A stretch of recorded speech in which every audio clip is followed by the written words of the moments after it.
أسئلة كتيرة بتجينا ليه نستثمر في صيدلية ما نستثمرش في حاجة تانية، سواء كنت طبيب أو مستثمر يعني عايز تشغل فلوسك. كل الأسئلة دي هنجاوب عليها دلوقتي. ليه تستثمر في الصيدليات أو القطاع الطبي بالخصوص؟ وليه يعتبر الاستثمار الطبي من أفضل الاستثمارات الموجودة في مصر؟ وتعمل إيه عشان تستثمر في الصيدليات بطريقة صحيحة؟ كل ده وأكتر هنعرفه مع بعض في الفيديو النهاردة. معاكم ميسرة الجوهري من شركة ميسرة جروب للاستثمار والتطوير العقاري في مصر. أول حاجة الاستثمار ده يتميز بالندرة، يعني الصيدليات ليها شروط معينة عشان تتفتح. اي مول تجاري بحد اقصى هتلاقي فيه يا صيدلية يا اتنين، فبالنسبة له السوق هيكون افضل للمبيعات. بس خد بالك انه الصيدليات ليها شروط خاصة في الترخيص او في وجودها نفسها، وده اللي هنعرفه دلوقتي. زي عرض الواجهه ده شرط، مثلا ارتفاع السقف ده شرط، مكان الصيدليه ده شرط، الرخصه بتاعته ده شرط. الحاجات دي كلها هنجاوب عليها دلوقتي. يعني المسافه القانونيه بين اي صيدليه وصيدليه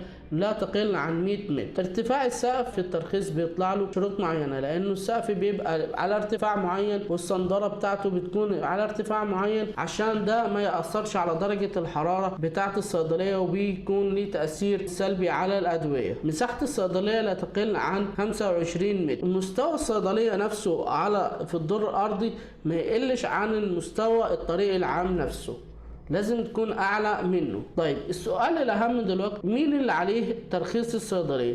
المالك ولا المطور؟ المالك للصيدليه هو طبعا المسؤول عن ترخيص الصيدليه وتوفير الشروط اللازمه اللي هي في المباني الهيكليه بتاعت الصيدليه، ده من دور المطور. بمعنى ايه؟ المطور نفسه اللي بيبيع الصيدليه هو اللي باني الصيدليه لازم يحط في حسبانه الارتفاع الصيدليه عن مستوى الطريق، المساحه لا تقل مثلا عن 25 متر، السقف بتاعها، الميزان بتاعها، الواجهه بتاعتها. الكلام ده مسؤوليه المطور، بس الترخيص مسؤوليه المالك. الاستثمار في الصيدليات لازم يكون في كثافه سكانيه، لانه الكثافه السكانيه دي اللي بتخدم عليها الصيدليه، يعني عملائك اللي موجودين دول عباره عن سكان، فلازم يبقى الصيدليه مفتوحه في مكان فيه كثافه سكانيه. طيب وليه برضك الصيدليه هتكون في افضل المدن؟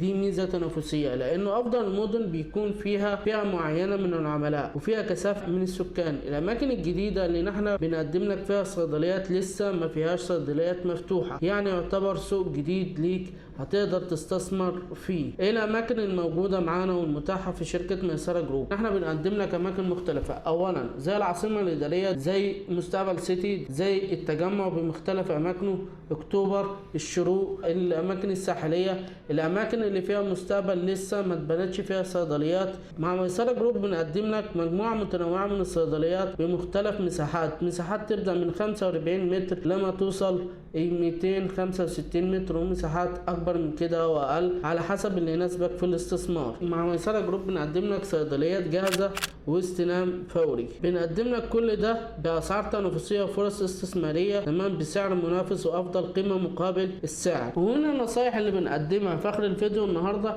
انه اول ما تشتري الصيدليه او تستلم لازم تسعى مباشره انك تخلص الترخيص بتاع الصيدليه.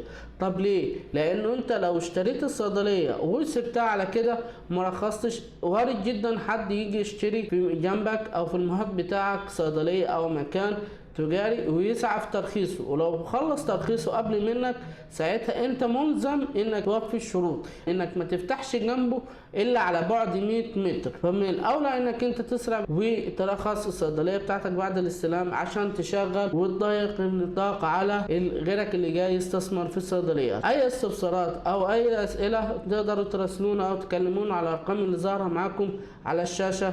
كان معاكم ميسره الجوهري من شركه ميسره جروب.